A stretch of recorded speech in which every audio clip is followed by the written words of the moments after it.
Cube Radio. Salut, c'est Charles Tran avec l'équipe dans 5 minutes. On s'intéresse aux sciences, à l'histoire et à l'actualité.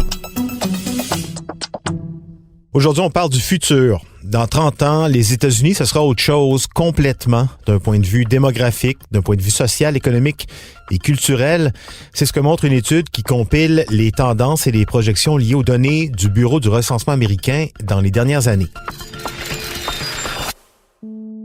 Ce sont les journalistes de la plateforme Axios.com qui se sont penchés sur ces résultats pour essayer de dresser un portrait des États-Unis dans 30 ans, en 2040. On peut lire que les adolescents américains actuels, lorsqu'ils seront dans la trentaine, vivront dans un pays où les Blancs ne seront plus majoritaires, qu'il y aura plus de personnes âgées que de jeunes, si on s'en doutait, dans un pays où plus de gens pratiqueront l'islam que le judaïsme.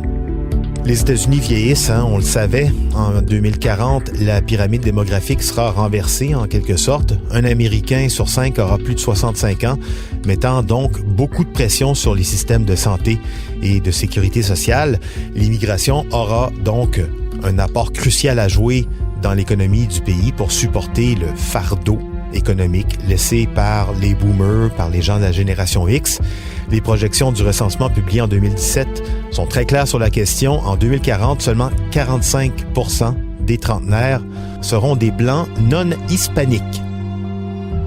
Pourquoi c'est important? Clairement, ça met en évidence ce que les vieux hommes blancs d'Amérique, les évangélistes, les gens qui n'ont pas beaucoup d'éducation, craignaient en plaçant Donald Trump à la présidence du pays, c'est-à-dire la perte de pouvoir qui est indéniable pour cette classe de population-là, irréversible aussi. Ils vont devoir en prendre note. Les États-Unis vont devoir arrêter de se voiler la face sur cette question et rapidement passer à autre chose.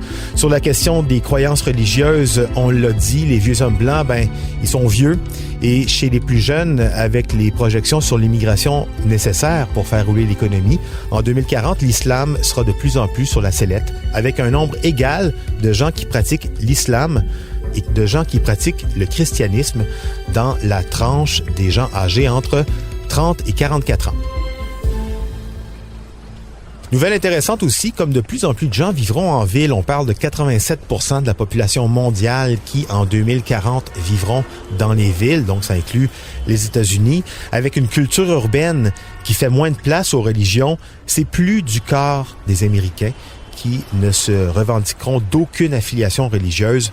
En 2040, 25% donc des Américains seront soit athées, soit agnostiques. On n'en était qu'à 18% en 2010.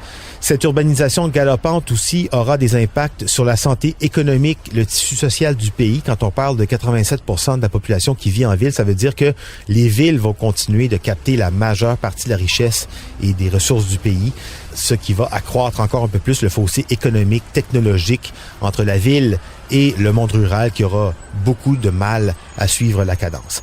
En 2040, quelles seront maintenant les craintes qui dominent dans la population? Ça aussi, on a des propositions intéressantes dans cette étude. 2040, tous les trentenaires et au moins la moitié des Américains seront nés après les attaques du 11 septembre 2001. Dans la tête des gens, le terrorisme ne sera plus étranger, il sera domestique, avec en mémoire les événements de Las Vegas, Québec, Auckland, Parkland, Orlando, Virginia Beach et ceux qui suivront malheureusement.